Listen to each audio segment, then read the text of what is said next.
Jesus' name, let everybody say, amen. Sit down. We're built for this. There was a little boy, story of a little boy who wanted a red bike for Christmas. He said, I want a red bike for Christmas. And he said, I'm gonna talk to Jesus. I'm gonna talk to Jesus, and I'm gonna talk to him about my red bike, because I really need my red bike. I'm gonna talk to Jesus. So he decided that he's gonna write a letter to Jesus. He's gonna write a letter to Jesus and say, Jesus, I really need my red bike. I need a red bike. This is what I need. So the little boy starts to write the letter. He realizes, hey, I haven't been that good this year. It's been a rough year. So he said, maybe I can say something to Jesus, P. that I can get Jesus on my side. I can get Jesus to give me the red bike, because I don't want to put this to chance. So he writes in the letter. He says, dear Jesus, he says, I know I haven't been great this year, but I promise I'll be good for 1 week. If I be good for 1 week, can you please give me the red bike? And then he wrote up, put in an envelope, and then he said, I'm about to send this to Jesus. But then he thought about it for a second. He said, I can't be good for no 1 week. It's not going to happen. So he opened up the letter again, and he started writing. He crossed out the week. He said, dear Jesus, if I be good for 3 days, if I could just be good for 3 days, can you please give me my red bike? I promise, just give me that red bike. And he put folded it up, put it in an envelope, and then, he said, and then he thought about it some more, and he realized, you know what? I can't be good for no 3 days. That just ain't going to happen. So he reopened up the letter. He crossed out 3 days. And he said, dear Jesus, I promise I'll be good for 1 day. 1 day, I'll be good. If I be good for 1 day, could you please, Jesus, give me the red bike? He said, this is it. It's got to be it. So he put the envelope. He just, he taped it up. And then he said, you know what? What am I talking about? There ain't no way. There's no way I can be good for 1 day. So now he's starting to think. He's getting a little desperate. He's trying to figure it out. And then he remembered that his mother had a little small statue of Mary. She sitting on her dresser. So he went into the room. He took the statue of Mary. He wrapped it in a little towel, put it in a brown bag, threw it in his closet, put stuff over it. He took out the letter and said, Jesus, if you ever want to see your mother again, you're going to give me that red bike. Tell your neighbor, say, desperate people do desperate things. The boy is crazy. When I got to meet him one day, the boy is absolutely crazy. But what I like about the boy, I like the fact that he knows what he wants, and he's willing to do the little bit he's got to do to make it happen. I like this dude because he's focused. He's like, I know what I want, and I'm not moving from it. I know what I want, and I'm going after it. There any way that I know how to go after it. We can laugh at the boy. We can talk about the boy. But what I like about the boy is that the boy knows. He knows. Red bike, that's what I'm going to get. It's mine. That's what I'm going to take. And I'm telling you that this is the year. We're talking about Canaan. It is the year where you're going to have to make up your mind. You're going to have to decide, I know what I want. I know what I'm supposed to have. I know what he promised me, and I'm not going to stop until I get it. This is just one of those years that you're just going to have to say, this is not the year to be on the sideline. This is not the year to take it easy. This is not the year to kind of wait for things to come together. No, we're not waiting. You didn't wait until this is the wrong year to be waiting, and you're at the wrong church if that's what you're trying to do. Pastor Andy said it New Year's Eve. He said there's a Canaan for you. There's a Canaan for this church, and we're going after it, and we're going now. Come on, how many people are with us? Come on, you with us? You got to push your neighbor. Say we're going now. We're not waiting. This is the year to do that thing. This is the year to go get it. This is the year to go after it. It's the year to go from renting to owning. It's the year to go from broke to paid. It's the year to go from less to not enough to more than enough. It is the year to move. It is the year to transition. It's the year to shift. It's the year to switch it up, to change some things. If you're coming to this church, if you're new to this church, or maybe you've been here for a long time, you all know my story. I've been here now about 6 months. Y'all clap for your boy. It's been 6 months, and we going strong. Y'all can give me a little better than that, but it's all good. I'm God. Boy, listen, if you've been here for 6 months, 6 days, 6 years, or the full 16. I don't know what other years have been like, but I got something in my heart. I'm listening to Pastor Andy. He's saying Canaan. He's saying it's Canaan. We are going after it. We're about to take some stuff. We're about to grab some stuff. We're about to lay hold to some promises that God has for us. Somebody say, this is the year. Come on, say, this is the year. It's got to get to a place where you start to know what you want and go after it. You got to be hungry. Everybody say hungry. That's why I'm glad we're doing a fast. I started my fast tonight, and I'm hungry. Started my fast this morning. Been drinking water. Chicken broth. No, I'm playing. I'm saying to you is that it's our time. I kind of like this feeling of being hungry because it's keeping me focused. It's like, all right. And I know this is day 1, and we know what day 10 and day 11. Let's see how big I'm talking. But day 1, I'm hungry. You know what I'm saying? I want it. You know, you got to be hungry. You almost have to get to a point where you almost are kind of stubborn about it. You got to be so much like you want to win. See, God wants you this year. My prayer for you this year is that you get used to favor. My prayer for you this year is that you get used to winning. Because right now, for a lot of us, we're so used to stuff not going our way that when stuff do go our way, it surprises us. We be in line and we get an upgrade for the plane or we get an upgrade seat, we're surprised. Like, wow. They call us, we get the call for the job, you got the job. Wow, I can't believe it. Why? Because sometimes you can get so used to stuff not going your way that when something goes your way, when the person picks you or you found out they didn't like you or it almost surprises you. This year is going to be opposite. This year you got to be so used to winning that when you don't, it shocks you. You got to go to South Point Mall and be like, when you don't get a parking space, you got to like, what? They don't know I'm here. I didn't get a parking space. Y'all gonna make me park on? You got to literally, when you don't get a job, you got to be like, really? Are y'all crazy? What are you talking about? I didn't get the job. You almost have to be surprised that stuff didn't go your way because God is saying this is Canaan year. This is the year where you're going for it. This is the year where God is opening up some doors and making some ways, and you're going to get used to winning. You got to have the attitude that my daughter Summer had on Christmas. I got a 4-year-old daughter and a 3-year-old son. Just turned 3 the other day, and my daughter, you know, she's starting to learn. She don't know how to read yet, but she knows what her name looks like. When she sees her name, she knows her name, and when she sees her brother's name, she knows her brother's name. And so a couple of weeks before Christmas, we started putting the presents under the tree, and we started putting her name on stuff. And I was watching my daughter. She'd walk by the tree and be like, yep, that's mine, and that's mine, and that's mine, and that's mine. Yep, go upstairs. She'd come back down next day. She'd be like, yep, that's mine, and that's mine, and that's mine, and yep, that's mine. Yep, we're good, just checking. Every day she come downstairs, yeah, that's mine, that's mine, that's mine. Daddy, look, that one's mine. I say, yeah, that's yours, girl, that's yours. Christmas Day come, we go downstairs, we having our devotions, we're praying, and I said, all right, guys, go open up your gifts. And my 3-year-old son, he can't read, he don't know nothing, so he's just going, and he picks up her gift. And he's like, Daddy, look, it's our day. Summer gets up, grabs the gift, and said, get off my gift, that's mine. And my son's like, that ain't yours, that ain't yours. He can't really pronounce all his words. Yeah, that ain't yours, that ain't yours. She said, yes, it is mine. Look, it got my name on it. Listen, this is the year that you're going to be driving down the street. You're going to be pulling over, looking at a house saying, you know what? That's mine. Yep, that's mine. And somebody going to say, are you crazy? How do you know that's yours? I don't know, but it just looked like it got my name on it. It just looked like God did scribble my name. Is there anybody in here who's saying, I don't want everybody's blessing, but I do want the blessings with my name on it? If it got my name on it, then that's what I want. I dare you to look at your neighbor and say, neighbor, I don't want your blessings, keep yours, but I do want the ones that got my name on it. If my name is on it, then I want it, and I'm not going into 2020 without everything God got for me under the tree.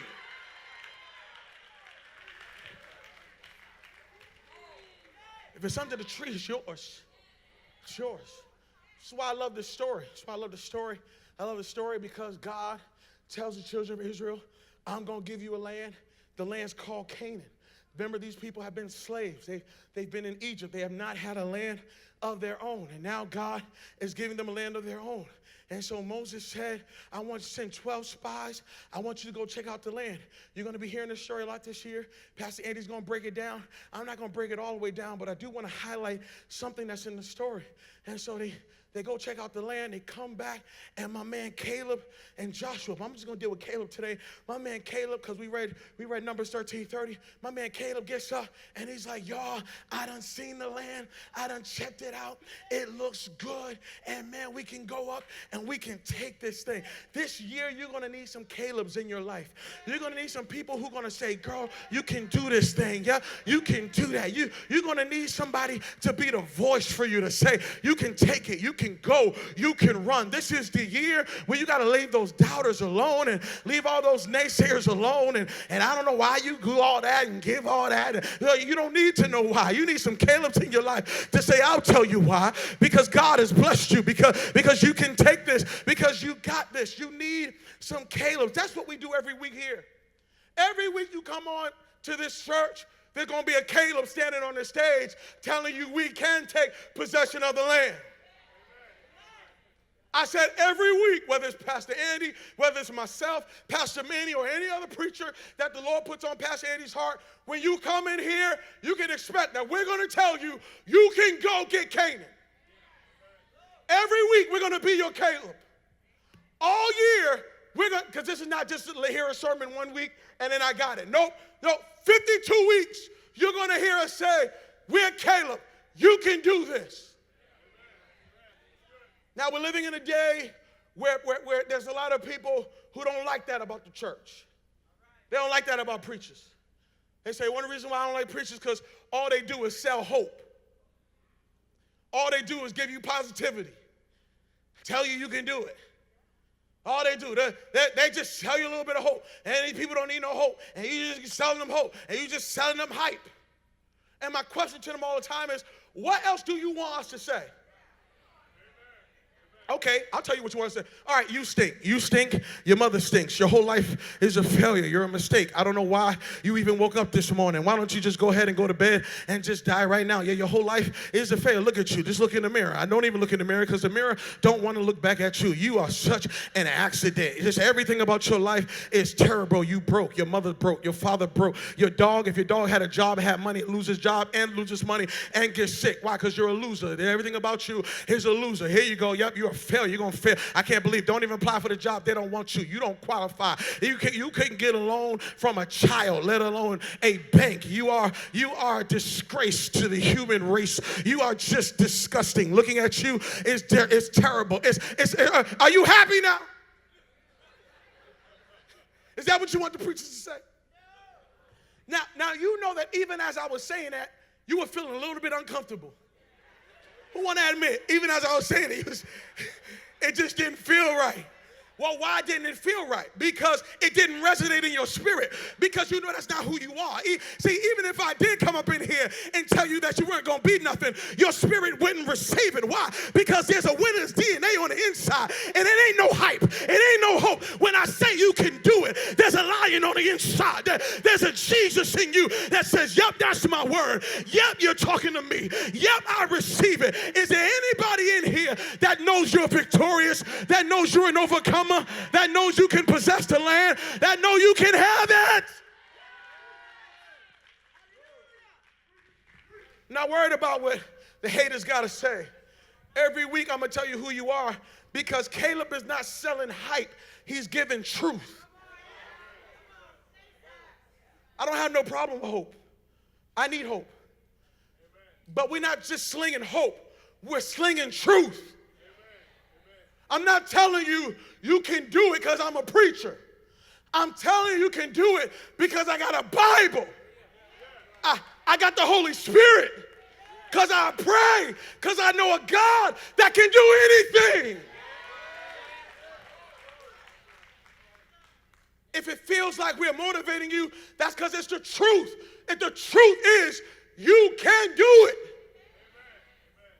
The truth is there is a winner on the inside of you. So every week, that's what we're going to do.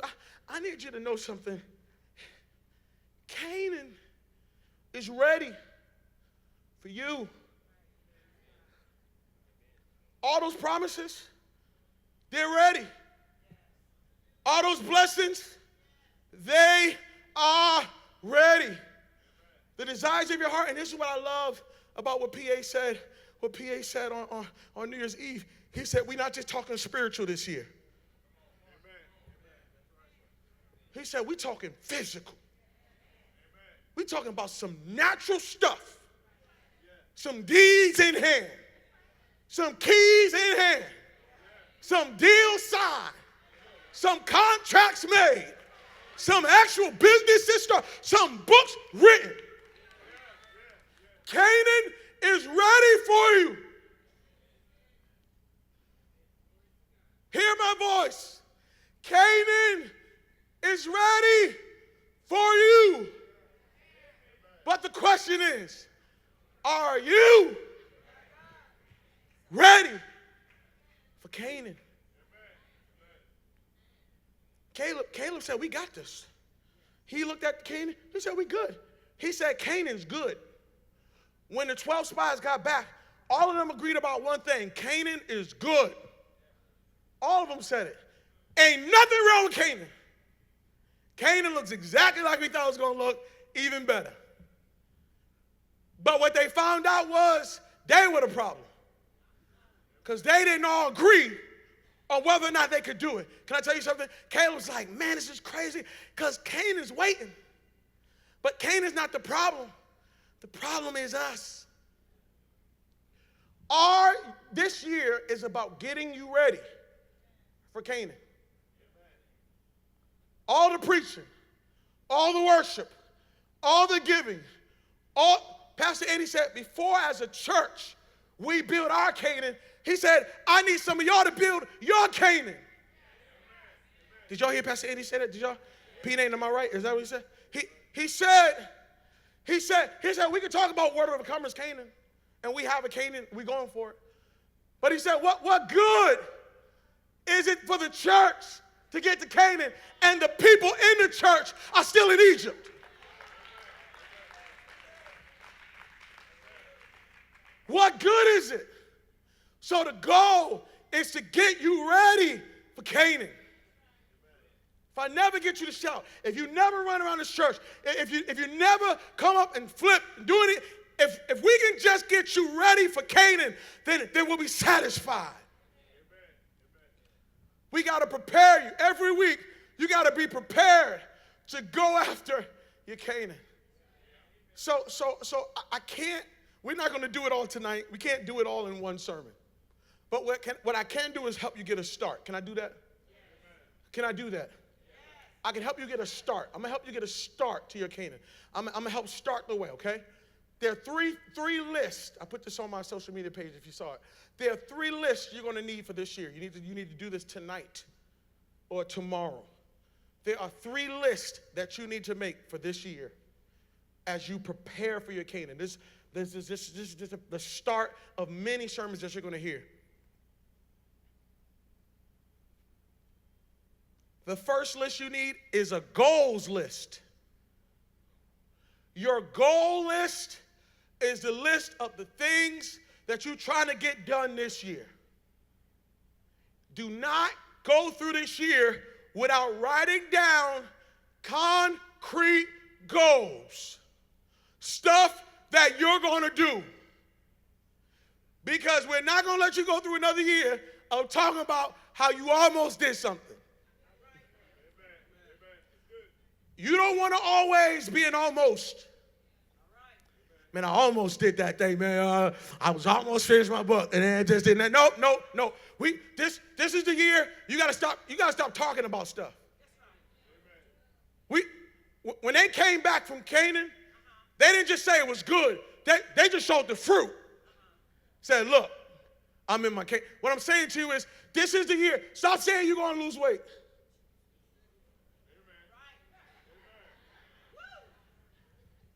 Don't tell me you are going to do it. Tell me how. And then write it down and make it a goal. You got to have a goal list. Don't say you're going to, I'm going to write a book. Because you know what ends up happening? Sometimes we talk about writing a book so much, it feels like we did it. Because you almost celebrated so much. Girl, I'm going to write this book. You just wait, yo, this is crazy. I can't believe it. You going to write it? Yeah. What's it going to be about this? Oh, this is about the people. I know. Oprah's going to call me. Bishop Jason's going to call. Everybody's going to call me. Isn't it crazy? And you never type the thing. Because your body feels like it was already done. What I'm saying to you is tell me how you're going to get this thing done. All right, you're going to get your house? How? How? How are you going to get your house? What's the down payment you need this year? What is it? And say, yep, you can say it to yourself out loud. Don't be like, I just need some money. No. What is the number? 10,000? 15,000? 25? All right, how you going to do it? What you going? That means you can't buy them shoes. That means you're saying, hey, I can't go out this week. When your boys call you, yo, my man, we getting ready to go out. You got to say, I can't go out. Why not? Because I'm trying to get Canaan. Okay, I got goals. What that mean? I can't go out. I got to save these monies and pennies and dimes. Canaan, what are you going to get done? Don't tell me it's in your head. Where's the paper? Where is it typed out? What is the plan? Because if you're not going to write it down, if you're not going to plan it out, how can we take you seriously? What if I told you that when you take it seriously, all of a sudden God starts taking it seriously? What if I told you that when you start putting the plan out, God says, ooh. What if I told you that the one thing your faith needs is a goal?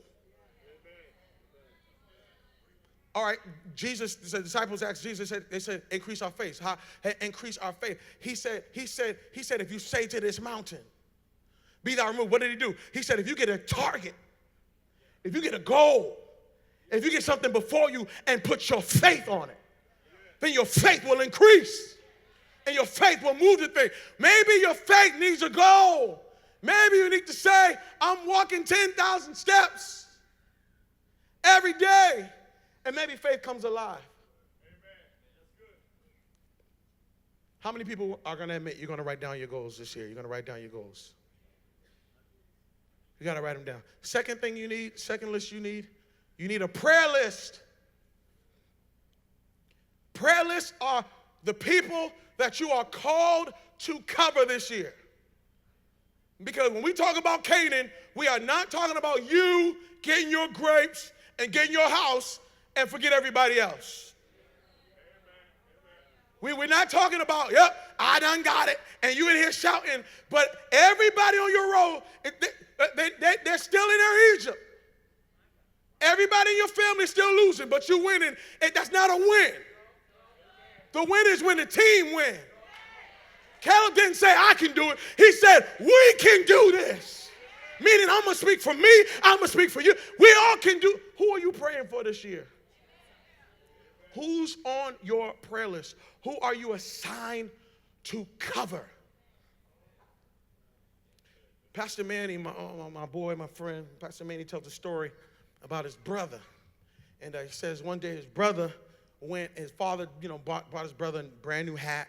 And brought him a new hat, and the hat was nice, and it was brand new, and the sun went out, and he went, do play around, whatever, and when the sun came back, he came back without the hat. Pastor Manny, his brother, came back without the hat. And so what he did was, the father got so upset, he said, boy, that's a brand new hat, I bought you a hat, you need to go out there, you need to go in there, you need to go out, you don't come back to this house without that hat.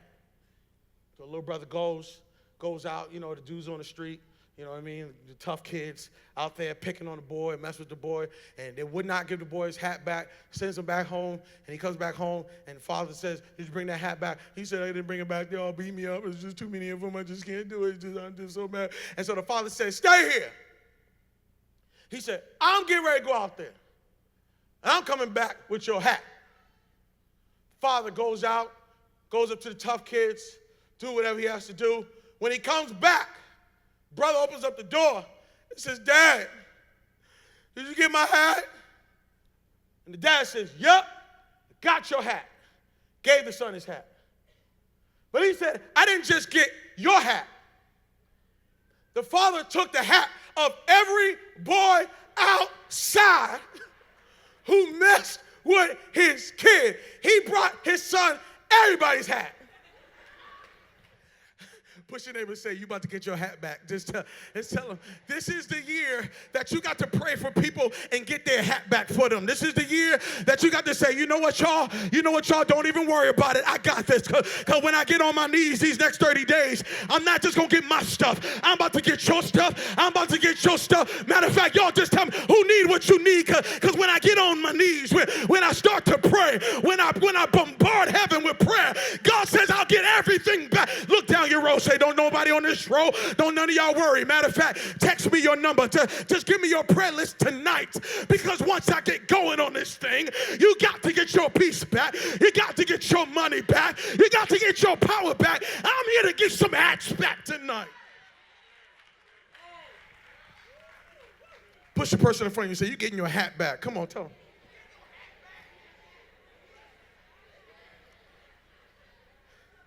Okay, I'm out of time.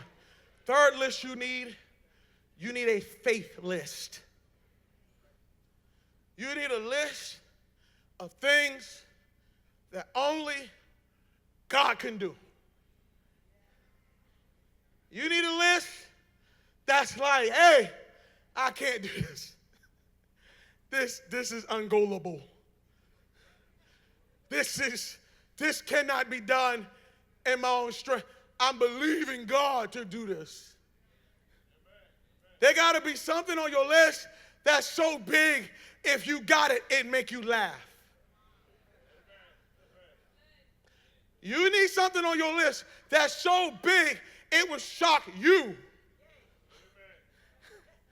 I've done that. Last year I had a faith list. And me and my wife owned some property, and the property was underwater.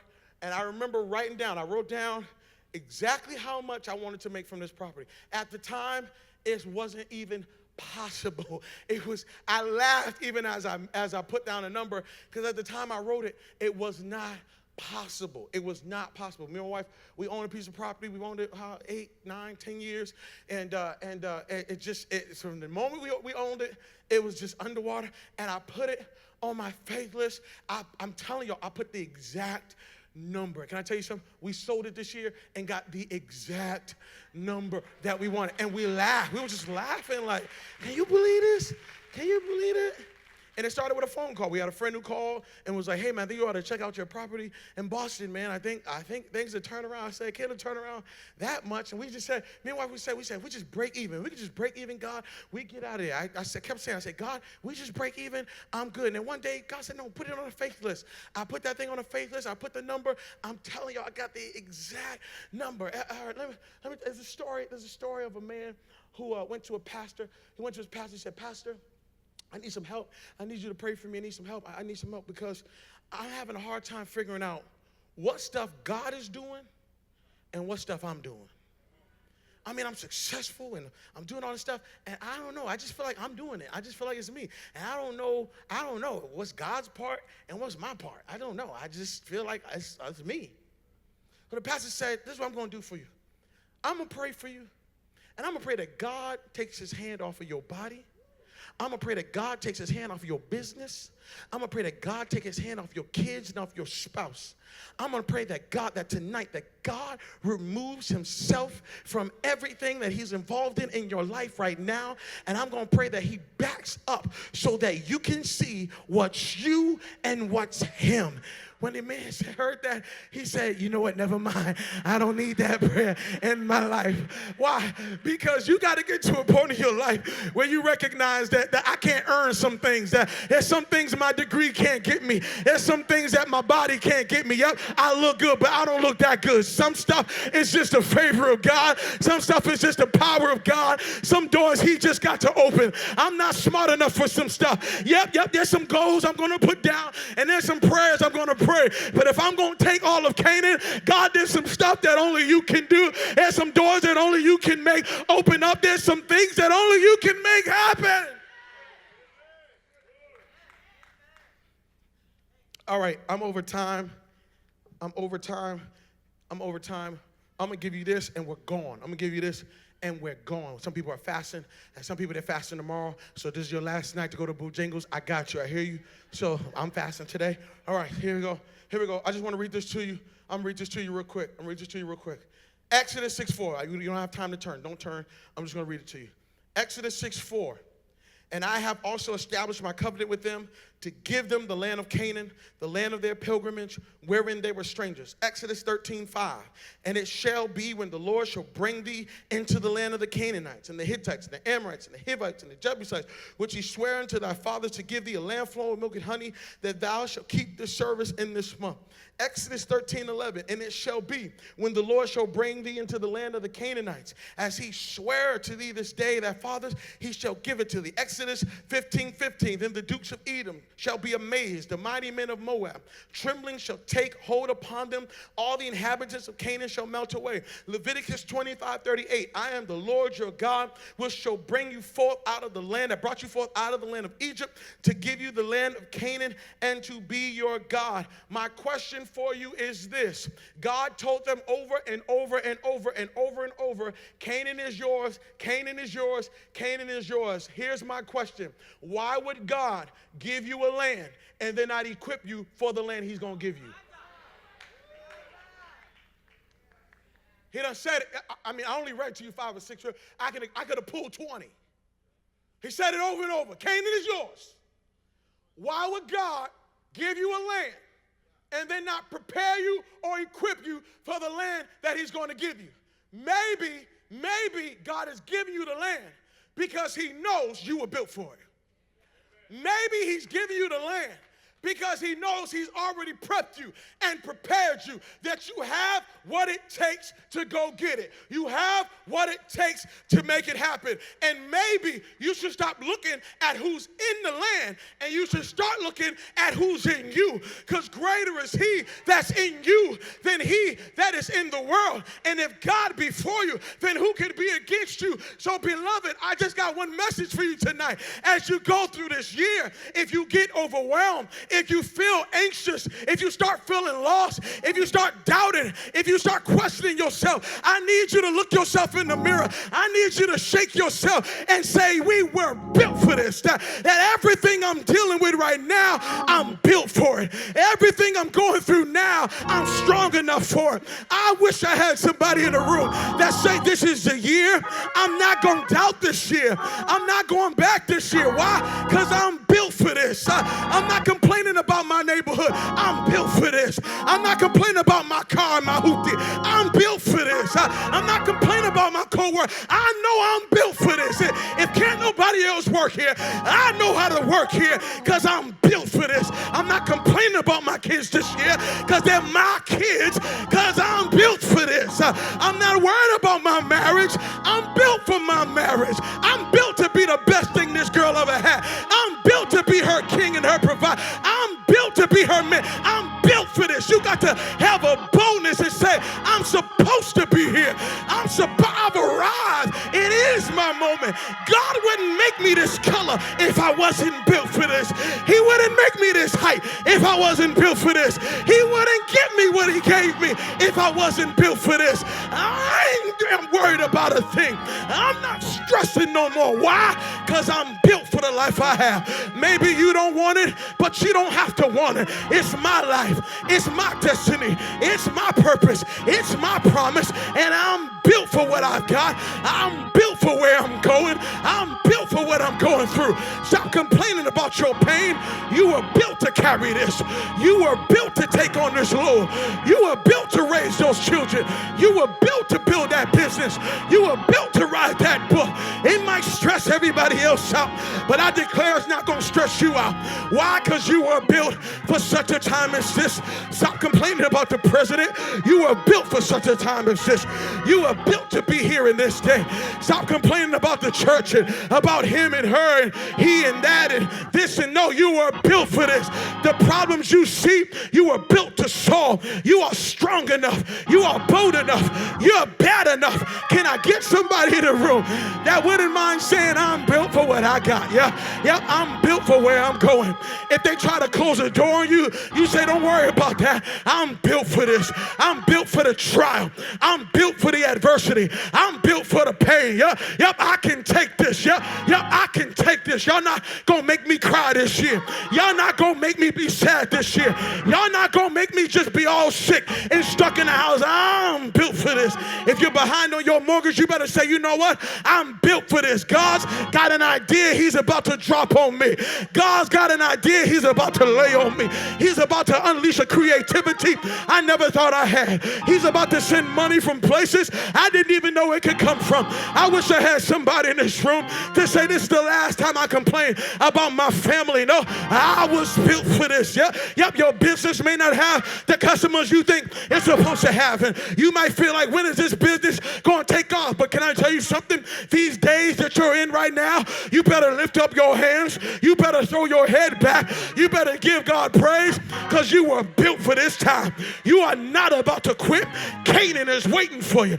You got a Canaan, and I know there's giants in the land. I know there's some people there that's occupying, but their time, the clock is ticking on their occupying of your space. I wish you just take out your clock right now and say, right now, I assign a time to everything that's taking over of my territory. You got about a couple more seconds to stay in my land. You got about another more months to stay in my house. Y'all don't even realize there's people living in your house right now. There's people driving your car right now, but you get to tell the enemy, you got about a couple more months, because this is the year they about to move out of my stuff.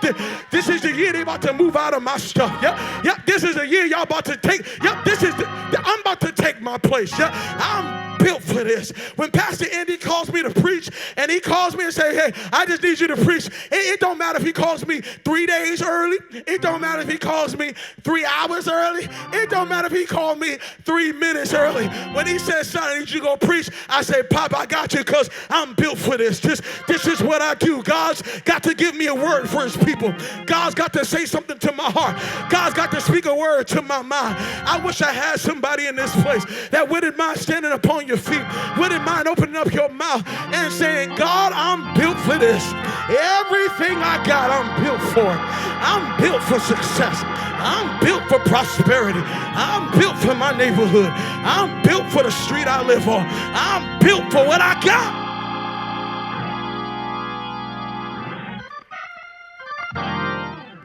Sit. I'm done. We're going to pray and I'm done. I just want you to know,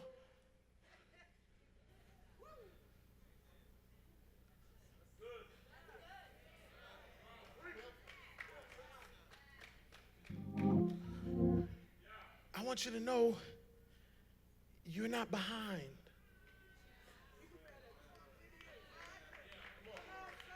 You're not behind. You're not behind. You're built for the season you're in right now. If you weren't built for it, trust me, it would have broken you already. If you weren't built for it, you would have died already. Trust me. Trust me. It would have already messed you up. You can play. You're built for this season. I don't mind you crying this year, but we're not doing that sad cry. If you cry, you crying because the pain of going forward is just breaking tears out your eye. But the crying from sitting still, that crying's got to stop.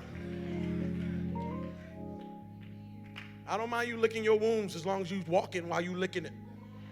You got to lick your wounds while you're going forward. This is the time for you to come out of those caves. This is the time for you to come out of hiding. I know I'm out of time, but I feel the Spirit of the Lord in this place. You are coming out of hiding this year. I'm calling you out. You know who you are. You are coming out from that shadow you live under because you think it keeps you safe. It don't keep you safe. It don't keep you safe. Just because it looks like a shadow don't mean it's keeping you safe. Because in that shadow, there's some stuff you don't see that's there. Come out to the sunlight. Feel the heat with everybody else. Because if you keep walking, you're going to arrive to your land that's flowing with milk and honey. I'm calling you out. You know who you are. In the spirit realm, you know I'm talking to you. You are under arrest. I put a warrant out for your arrest. Because everybody know you've been lost. You done disappeared. We see you physically, but you've been gone for a while. It's time for you to come out this year. You've been sitting in that seat, and you've been here, but you have not been here. I'm calling you out. Calling you out. Get in the game. The coach, I'm the coach. Coach is saying, get in there. Shoot a three-pointer. I don't care if you miss. Just shoot. I don't care. I don't care if you go out of bounds. I don't care if you travel. I don't care. Just get in the game. Get back in there. Because there's a Canaan waiting for you. Your unborn children are waiting for you to come out. You got a child that's not even born yet.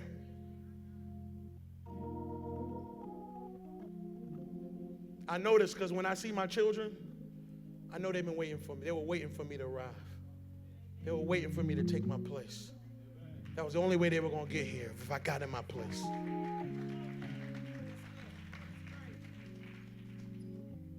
Because when I see my son, I see me. I see me in him. It's as if they were waiting for me to just arrive so that I can raise them. You have unborn children that are waiting to come into they're just waiting for you to hook up with your soulmate, your spirit mate. You got unborn children looking at you like, why you keep wasting time with fools when you can just get with the right person and get me in the world? I'm trying to come out. I don't know who I'm talking to, but I feel I'm talking to somebody. There's a business waiting for you. The business is waiting. It's saying, when are you going to come get me? When are you going to come get me? When are you going to pull me out? I got cookies to give to the world. I got pies. I got pastries. But we can't get made until you show up. There's a church waiting, but it can't happen until you show up. When are you going to show up? This is your year to show up because you were built for this. If I'm talking to you, and you know that I'm talking to you, I want you to stand in your seat right now. Just stand right where you are. I'm not complaining about my bills. I was built for this. I'm not complaining about my bills. I'm built for this. God's got to supply. He's got to supply. He's got to supply.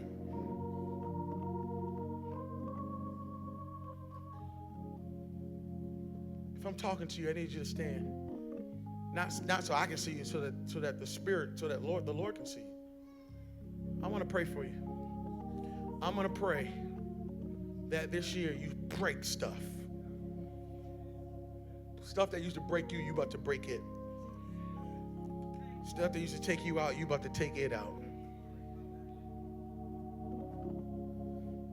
Fatherlessness tried to come to my house, and I broke it. I broke it. I broke it. Every time I see my son, I hug my daughter. I am breaking fatherlessness from out of their lives too, because I'm built for this. Even though my dad wasn't in the home, even though my dad wasn't there, that's fine. I'm built for this. So even though it got me, it's not about to get them, because I'm breaking it. I'm made to break curses. Maybe the curse keeps showing up at your house because you're the one that's supposed to break it. Maybe God keep letting the curse come by your house, stopping in front of your door, because he's like, if you don't break it, it's just going to go to the next generation. I let it show up at your house so you can grab it, hold it, break it, snap it, and get it out of your family line. Maybe I let the sickness get you because you about to, even though it's in your body, even though it's in your mind, even though it's in your body, I put it in your body because you're about to break it. Because you're going to be the last one that this thing hits. You're going to be the last one that this thing takes out. Maybe I let it get in there because you about to show the enemy. You about to break that thing out of your bloodline. It's not going to your children's children. And you got your praise and you got your worship and you got me and I'm holding your hands and you're going to get through this. Maybe I let it attack you because it's going to end with you. We got children that got to come out of children's ministry. I'm going to pray. But I know you. I know the Lord's talking to you. I know it.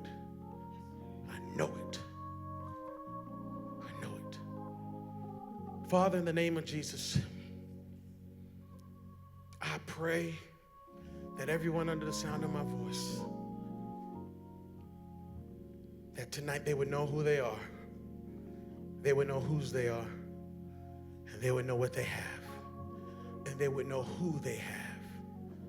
Tonight, I pray you give us a different perspective about our issues.